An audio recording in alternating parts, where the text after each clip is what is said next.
Hello friends, welcome to my channel. ఈరోజు వీడియోలో పప్పుచారు చేశానండి. పప్పుచారు అంటే ఎవరికి ఇష్టం ఉండదు చెప్పండి? అందరికీ ఇష్టమే కదా పప్పుచారు అంటే.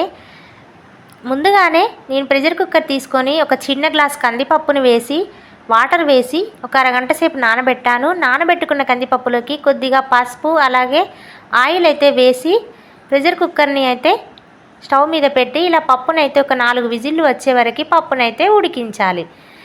ఇలా ఉడికించుకున్న పప్పులోకి నేను ముందుగానే చింతపండునైతే నానబెట్టాను. ఇప్పుడు చింతపండు రసంని తీసి చింతపండు రసంని అయితే పప్పులోకి వేసుకోవాలి. ఇలా చాలా బాగుంటుందండి సింపుల్గా పప్పుచారు. ఇలా సరిపడా కారం పొడిని అలాగే కల్లుప్పు వేసానండి. చింతపండు పులుసులోకి ఎప్పుడైనా కల్లుప్పు వేస్తేనే టేస్ట్ ఉంటుందండి. జీలకర్ర మెంతుల పౌడర్ని అలాగే ఒక ఉల్లిపాయనైతే పొడవుగా కట్ చేసి వేసుకోవాలి. అలాగే 2-3 పచ్చిమిర్చి ముక్కల్ని కూడా వేశాను. ఒక టమాటాని అయితే వేసానండి. ములక్కాడలు సోరకాయ ముక్కలు అవన్నీ ఏం వేయట్లేదు. ఇలా సింపుల్గా చేశానండి పప్పుచారు. కొద్దిగా కరివేపాకు కూడా వేసి స్టవ్ మీద పెట్టి ఇలా పప్పుచారునైతే ఉడికించుకోవాలి.